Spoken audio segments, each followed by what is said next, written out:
Hello ભાઈ ઘણી વખત આનું સાંભળવામાં મળે. હજુ પણ પહેલાં એવું હતું કે ચોકમાં કે અમે લોકો જ્યારે હોસ્ટેલમાં હતા ત્યાં કે રેલવેમાં જતા હોય ત્યારે કોઈ કહે કે ગાંધીજીએ દેશની પથ્થર ખાંડી મારી, એટલે ભાઈ સબ ચાલે ગાंधी વિશે.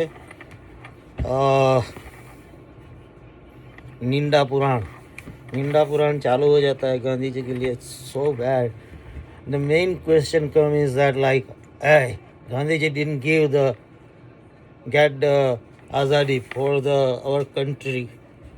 Oh, it is mainly got from the Subhash Chandra Bose, or because of the people like Bhagat Singh, or like British afraid that Azad Hind force going to invade India from Burma side. And you know that Navy revolt that day, that time, 1942 or 43, I don't know, 45. So, like, I see the Gandhiji's Charitra. I read a lot of books written by Gandhiji and written about Gandhiji. And one thing I come to conclusion that the whole purpose of the Gandhiji's life and his satyagraha fight is to change your opponent's heart and mind and come up with some kind of the middle road, or the try to convince him to join you in your part. So if you see how India got exactly the independence,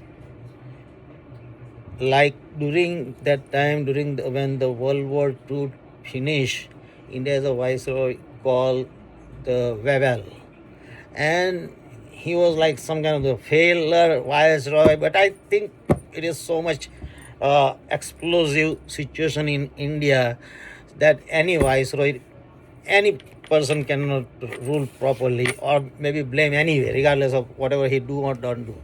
So the situation was so explosive because of the Hindu-Muslim problem and the demand for the Pakistan, and at the same time there's a demand for the Azadi, and same time there is a Raja and Nawabs and kings and everybody try to save their land and property and money, and so they are doing their propaganda and their covert operation. Yeah, and that is the reason like so many Nawabs gave money to the Muslim League to do the riots, and all riots are from the direct day, before direct day or after direct day, is financed by the Nawabs, because what they basically want to do is like cause the chaos in a country, so maybe delay the independence, or maybe like people might say that okay, you keep your state or whatever, and then keep running that for another 100 years or whatever. So if you see how exactly India got the Azadi, you have to see other country got freedom how. When you see in United States in 1776, United States was like very small. It's like 13 colonies on the sea side of the Atlantic Ocean, and it was mainly run by the British, by the Navy, and British soldiers come and they are the main force of the power. And then people who live here, and there are enough people in United States that time that they like homeborn, like they already born in a in a United States. They are not like new people. There are so many new people that time also coming from the England, because they like getting free land and a lot of free money and free slave or whatever, cheap slave and cheap woman or whatever. So that's why they're coming too. So that time also there was a division in United States, like it's called, like that time it was not called United States, like just America, colony of the Britain. So there was a like there is two part. One part is still loyal to the king, and the other part of the that United States that I says that, like if we are if like king is charging us tax, then he has to give us the representation in a parliament. If he doesn't give us the parliament, then like we have no representative in a, so we have no voice in a government. So it's okay, we don't want to stay with them, just give us ours. So in that kind, in 1975, like the people has their own weapons, like everybody. And I think that is the reason, like still today Americans are crazy for the weapons, like they have special amendments for that, and they carry the proudly says that like it's my constitutional right to own the gun. So like a lot of people, everybody has a gun there, so like people start to attack the British army and stations, and like whenever there's a small station has a like couple of British army people, and then like suddenly surrounded by the like village of the local grown people Malaysia, and they attack them with the their gun and then fight, and so many things happen. So like it is not happen only one fight and then knock them out, like it is all over the colonies everywhere, small eruption. And then I think Washington did some like big battle with them, and like that way eventually British realized that like we can rule on the sea, but we cannot rule inside the land, because for that they need a lot of boots on the ground. So then eventually like British move further north towards the Canada side, and a lot of loyalists to them also move towards the Canada, and then they make a border with the Niagara Falls with the United States and Canada. So what I'm saying is that Azadi was guiding by the violence, and the like each and every person, not each and every person, but whoever wants the independence, like at least you can say half of the population that wants the Azadi, they took part in a violence, and they did exact violence against the enemy or the ruling country and kick them out. In our country, it doesn't happen. We are not able to do that because it's so complicated. Like 33% of the India at that time was still ruled by the local kings and the Nawabs and the Nizams. British rule on India, technically they rule only the 65-66% of the India, not the whole 100% of India. They have control over whole India indirectly, but not directly. So the thing is that like when you try to do the revolt, and that is the like Gandhiji's non-violence come, because he saw all these things. Like we say one thing in Gujarati, Gandhiji baniya the, like he's a vaniya, baniya. Whatever the baniya thing today, that thoughts come in your head after 1 day or 2 days. That is the difference between you and baniya. So there is a difference between us and Gandhiji. Whatever Gandhiji thought that time, other people cannot thought about that and do not see that kind of things. And then after the Gandhiji do something, then they realize that, oh, that is the reason he did that. So he see that once you like give the support to the violence, then the like you have to fight two front. One is the local kings and another is the British.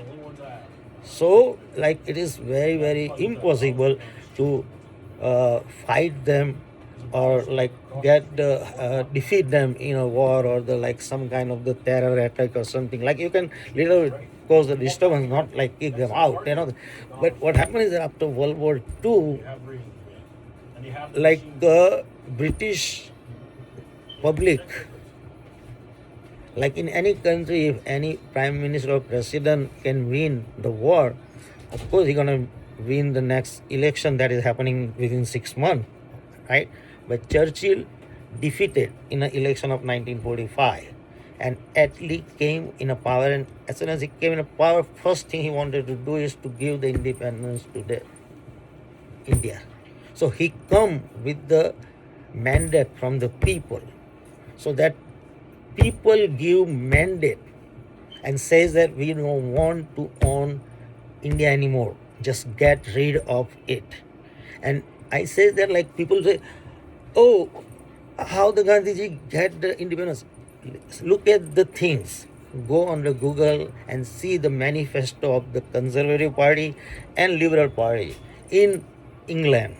And you see that for the Churchill side, he didn't say anything about India. In his mind, if he win, he want to rule India as much as he can, more than 100 years, more than 200 years. He don't care. He even don't think Indians are the human beings. So Churchill, the thing is that the British people, like Gandhiji's change the British people mind and heart, and they says that this is too much for the Indians to suffer. And they also see that Germany started two World War, World War One and World War Two. England and Germany has no animosity for anything before that.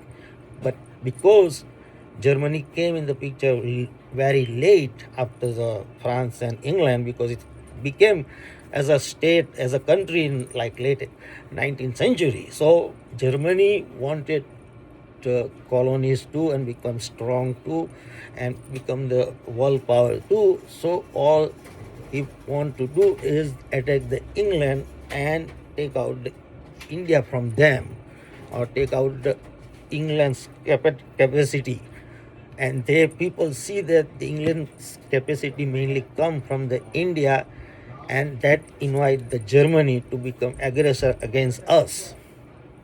So that's why the people's mind and heart change because of the Gandhiji's all the movement. People see that yes, it is not